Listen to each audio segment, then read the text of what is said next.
Hey everybody, welcome back to Begin Again. You know, if you've seen Unsung Heroes Part 1, you know already that there's a lot of people that we talk to who work behind the scenes every race, doing the things that are needed to be done just to make sure that everybody's able to go out and have a good time at the races, be safe, and the races go off without a hitch. They're amazing people, but you know there's other amazing people as well, people who have overcome significant challenges in their life just to be there.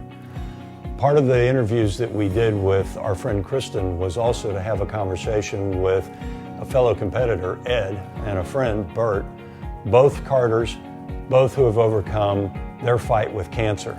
And the story is that Kristen has also been in a position where she's been dealing with cancer as well. You know, you can do all sorts of planning for a video shoot, and while all the planning in the world is a great thing, sometimes the best thing you can do is just turn on the camera and see what happens. This is a video that I think you're going to find is inspiring, it's encouraging, it's a bit challenging, it's definitely sobering. Here is Unsung Heroes, Part 2.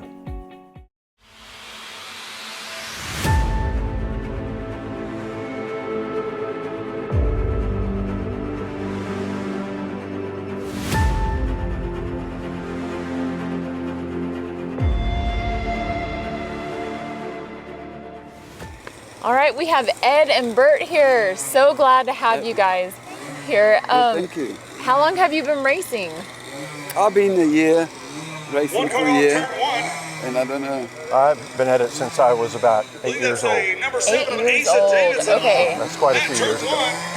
Are there any specific challenges that you see that you have to overcome in racing?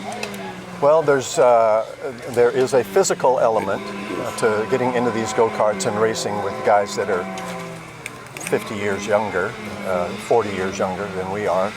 And you just show them how it's done?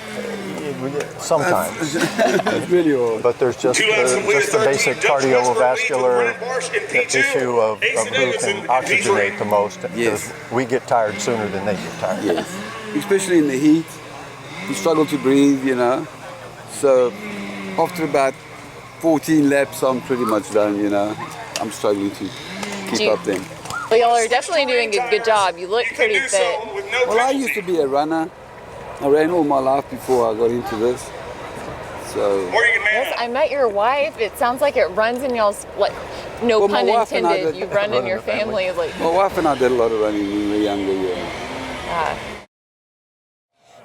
We have something in common, I'd like to say. About a year ago, I was diagnosed with a brain tumor that had signs of cancer. And I understand y'all have a little background in that as well. Would you feel comfortable sharing? Sure. I got tracked down by renal cell carcinoma a number of years ago. At the time, it was not very treatable. It was only an oncology solution for what I had going on at the time. Surgery wasn't really going to fix the problem, and so clearly I managed to survive that.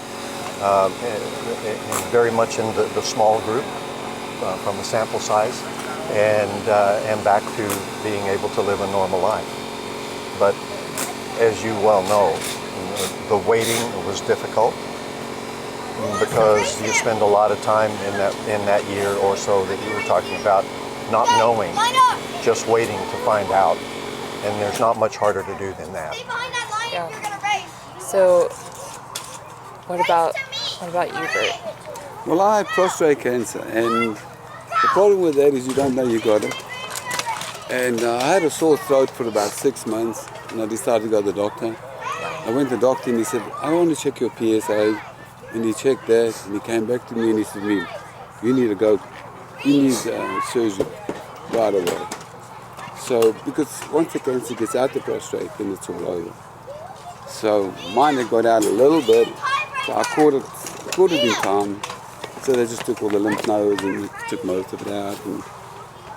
And it's been a year. You do the green flag, I'll do the checkered and now flag. I'm cancer-free. Last week they called me up and said, all good. So. You do yellow and green, Thank you I'll both do for black and sharing checkered. that. And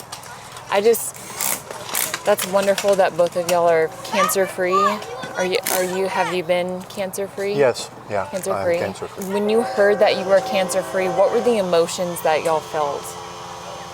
In that? Well, I was only told last week, so Oh, well, that's wonderful. yeah, it's great. Wonderful. So you're sitting on top. On top, Sitting yeah. on top of the world. Okay. And here you are racing. Here we are. You're ready to race.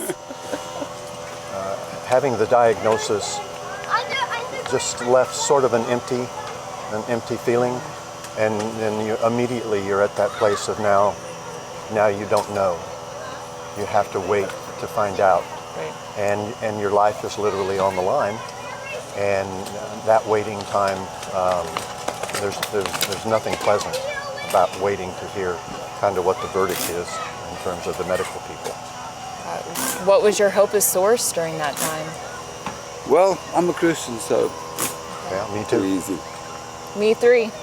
So, yep, faith. Yeah, the faith, just that element of actually realizing that you do have someone to talk to that understands, and that plays a big role, I think. Another thing that I think kind of relates to this is just making the determination that you don't have to quit living. Yeah. You can keep doing whatever you can keep doing. And to the extent that that's good mentally and physically and every other way, I think. And whether it's a go-kart or a bicycle or a dance Time is place, now 2:15. We go back hot something in 5 minutes. that requires your attention. And I want to tell you something. So would you say, that kind of goes into how has your testimony, how have you used your testimony or out here on the track, how have you used that to encourage other people to overcome their challenges in life that they face? The smoked meats are very I think good too. Man, that the coleslaw nature is of something some of else. these things that we do sort of cause that to happen when Mike Chappell two asked me to share people with who y'all have met if each other anybody's are really talking desperate about for this or rain that, tires, he and does the have next a thing you couple know, there. you find out you both Mike had Chappell cancer. is our Right. scales And steward today. If you want to know where to find it him. seems to be just sort of people getting put together by God. For me, it's a God thing when that sort of thing happens, and that's one of the ways that He uses us. Yeah, that's pretty much. Well, So Bert and yeah. I've never talked about it, Oh, No. no? and here we Okay. are. Yeah. I'll just try and forget about it and just carry on. Well, Bert just found out last week. So that's the easiest way. Just forget about it and just carry on. Let the good Lord take care of it. Have you found community out here in racing? Oh, With huge, organization? hugely. It goes back to that kind of family thing. But